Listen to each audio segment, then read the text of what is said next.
Hello, welcome. In this video, we explain why did France withdraw from NATO. It was the first major crisis faced by the alliance, and it shook member nations deeply. The memo was brief, just a few hundred words. The memo was polite, but for President Lyndon Johnson and his NATO allies, it read like a slap in the face. France is determined to regain on her whole territory the full exercise of her sovereignty, wrote French President Charles de Gaulle. The country intended to stop putting its military forces at NATO's disposal and intended to kick NATO military forces, and those of NATO members, off of its land. In short, de Gaulle had just done the unthinkable, pulled the plug on a crucial part of NATO. De Gaulle's 1966 decision to withdraw France from NATO's integrated military command sent shock waves through NATO's member states. It was a reminder of the fissures within the North Atlantic Treaty Organization, and a challenge to its very existence. Could NATO survive without a member state's participation in the very military agreements it was founded on? NATO itself had been founded out of fears of nuclear war, and during the 1950s, the alliance began to formalize its military agreements. Fearing that a war with the USSR would require a formal military structure on the part of NATO, member states decided to create its own joint military command.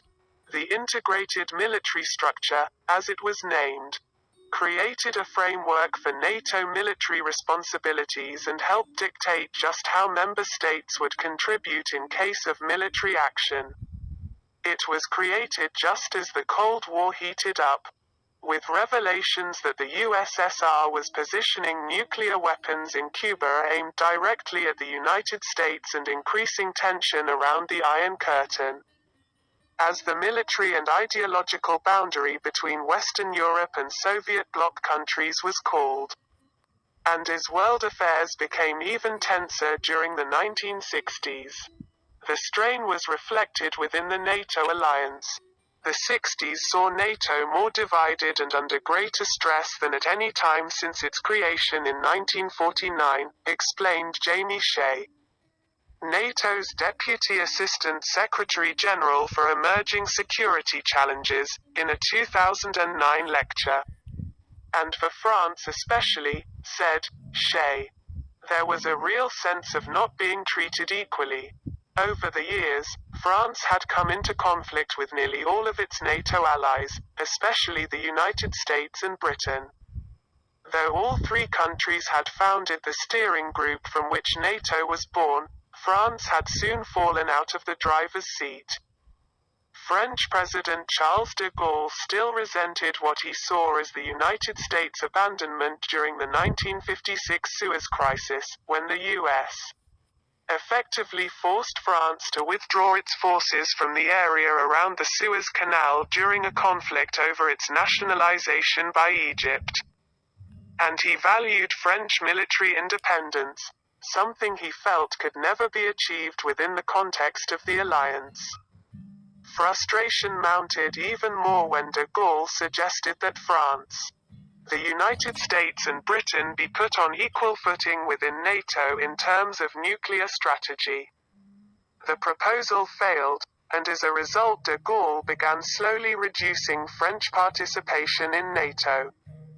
He withdrew France from the Mediterranean fleet and refused to store nuclear weapons from other countries on French soil.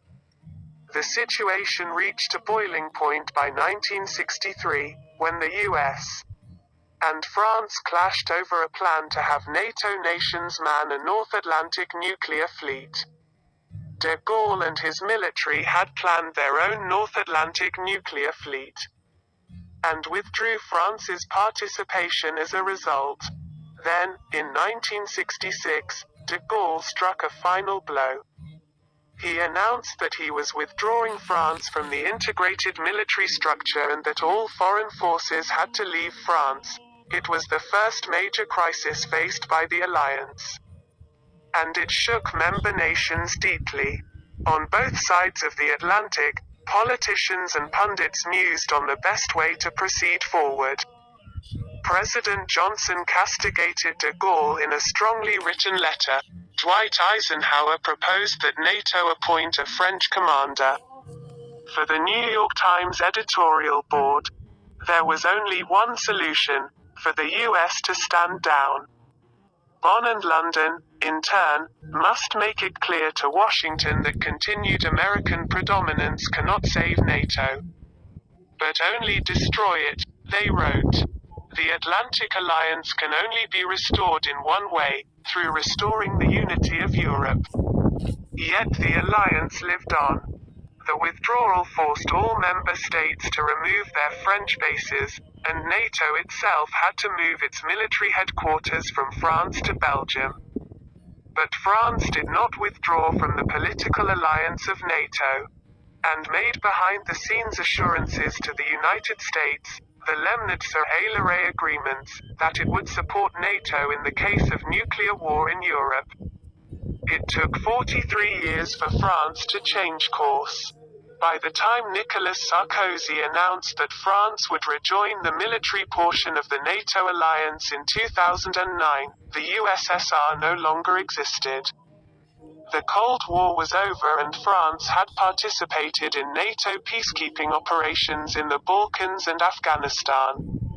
We send our soldiers onto the terrain, but we don't participate in the committee where their objectives are decided, said Sarkozy. The time has come to end this situation. It is in the interest of France and the interest of Europe. France was accepted back into the fold, a powerful reminder that the alliance has so far managed to sustain itself despite vehement differences among its member states.